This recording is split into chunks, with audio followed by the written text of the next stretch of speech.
She's an award-winning YouTuber and best-selling author obsessed with helping you go after the life you want. I like it. Join her as she seeks out the stories and strategies Give me every little detail of extraordinary people who found success. I'm going to get emotional. Oh my God. Welcome to Detail Therapy with Amy Landino.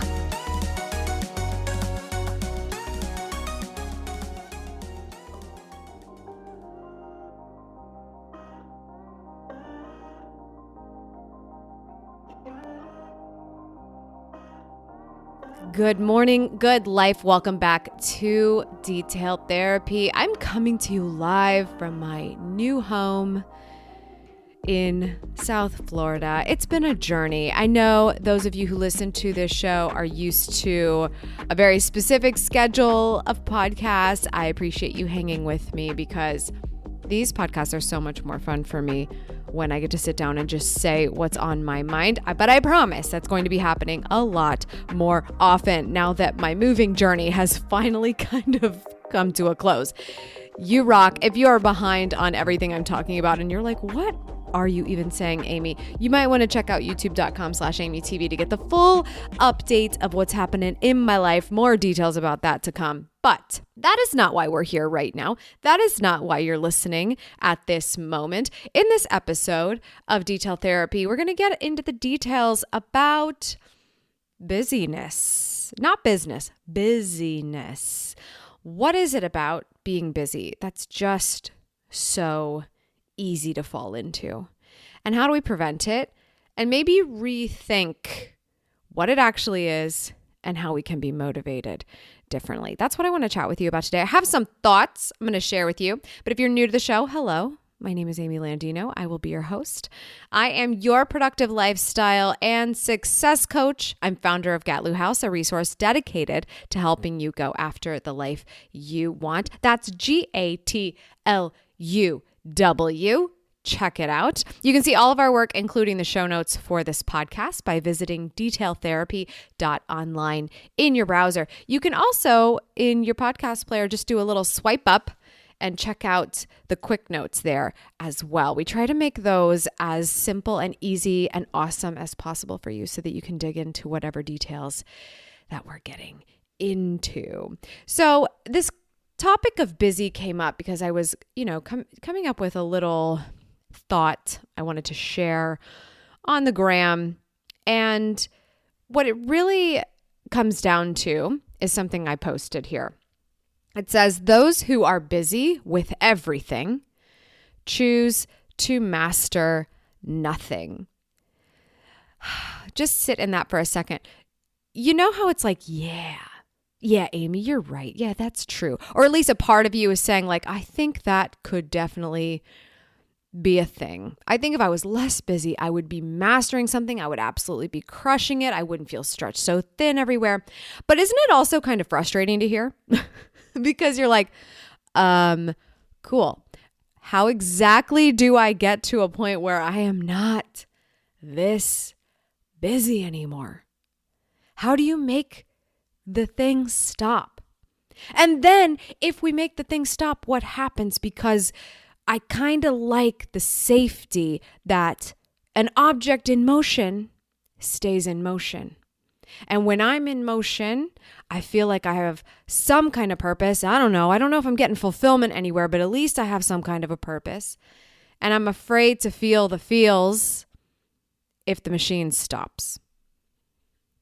I can say without a shadow of a doubt, the safety of an object in motion stays in motion is why I have busied myself so much in my life. But again, how do we reassess this? How do we get the busyness to stop? Think of like 3 things right now that you've got going on in your life that are contributing to your busyness. It may not necessarily be something that makes you leave the house. It's just something that you have to do or you feel you have to do. And maybe you've got yourself in a situation where you do have to do it, but how did it get there? Think of a few things and really consider, why is it that I continue to stick with this? And why don't I change? How come I can't make that thing stop? Because I really would prefer it. Why is it that I feel stuck? And the concept of stuckness is just so fascinating to me. I've told this story before, but I remember one profound moment where somebody looked at me and said, Amy, you are never stuck. You are not stuck. You look like you think you are, but you're not. And I just, you look at the person when you feel stuck and you go, oh my gosh, this person's out of their mind. They're not living my life. I am stuck.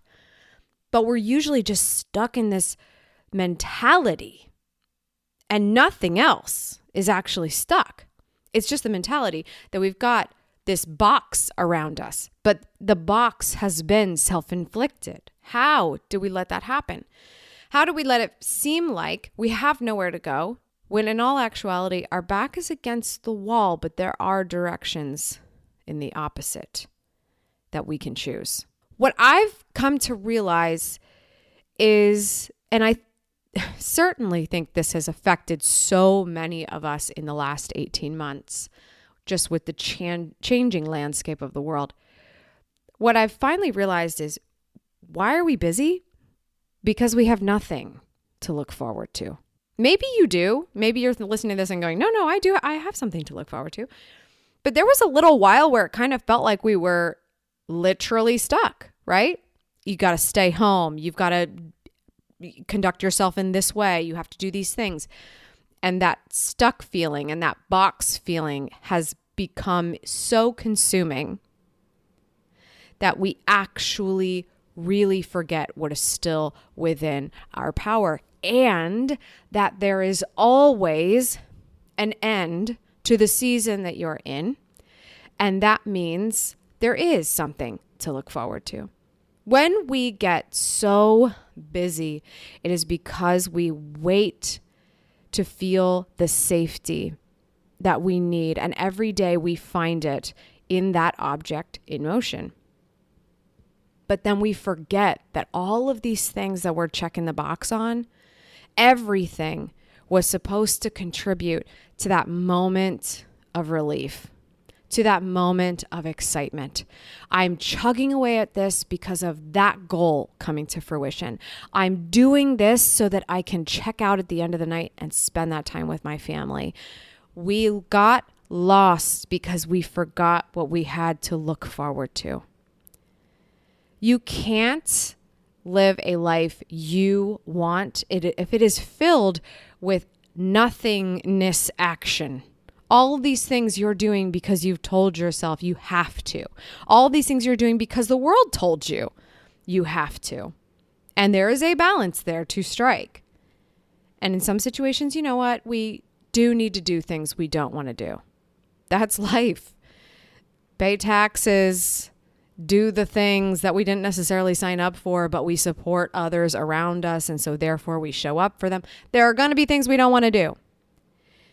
But if we genuinely don't feel like we even have a life anymore, it's because we've given too much of ourselves away, and we only give too much of ourselves away if we hope for that external validation to bring us up. And if all we have to rely on is external validation to look forward to, we have lost sight of the ball. If you are trying to figure out why you feel you've mastered nothing, or at least you haven't squeaked forward an inch in the direction that you would have hoped, and it's all because you have no time, then what is it that you continue to do on that hamster wheel just so it will move and make you avoid the feelings that will tell you you're not spending the time where you truly deserve it? We will stop being busy when we figure out what we actually have to look forward to. What makes you feel excited? What genuinely makes you feel excited? When was the last time you felt excited? If that is a feeling that has been foreign to you, this is the moment to step off that wheel. And guess what? Super high chance object stops being in motion. And that's going to be scary.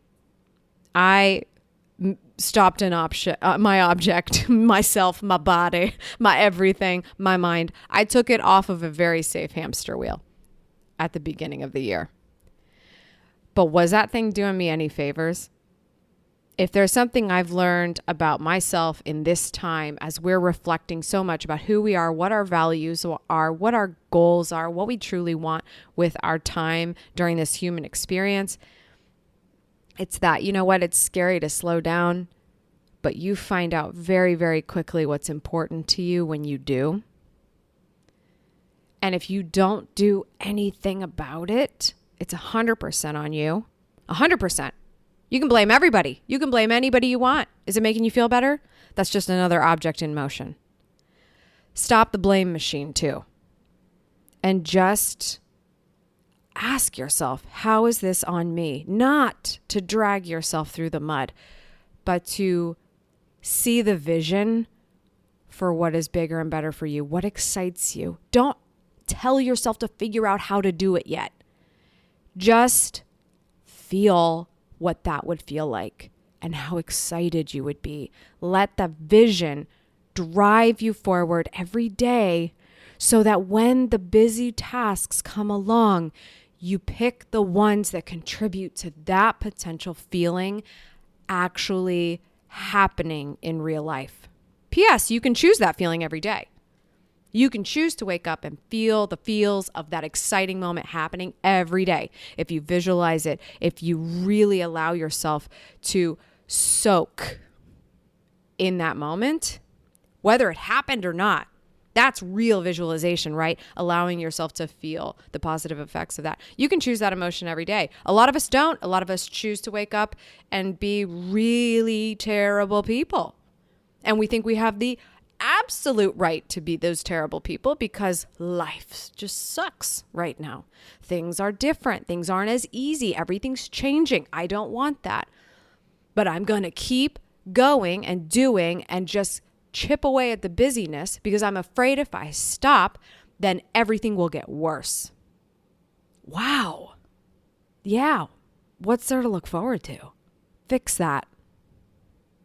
Let yourself feel excited about something, even if it hasn't happened yet. What would it feel like? I really hope that this was helpful for you today. I know a lot of us are spinning on how much louder the world has become, how much crazier that everything is, and reflecting on a simpler time. We can make this simpler if we stop with the busyness. Just in case you didn't know, a little thing about detail therapy. In my office, I may not be a doctor or medical professional of any kind. Definitely not. That's not the path I chose. But there is a copay for you to be here right now. I share myself with you. I share ideas with you. I give you the details. I give you a way of reassessing how you might go through your day today. And in return, you share this show. You become a connector. You share what you would want people to share with you so that you continue to lift yourself up as well. The more we give, the more we connect, the better our lives are. So share the show. Let anyone know who means something to you. One person in a text, in an email, or post it on your social, whatever makes sense for you. Let them know this helped you today and offer that same help to somebody else. That's all for today. Thank you so much for tuning in. I appreciate it. As always, remember, subscribe for good vibes, kiss the ones you love, and go after the life you want. I'll see you back here on the next one. Cheers.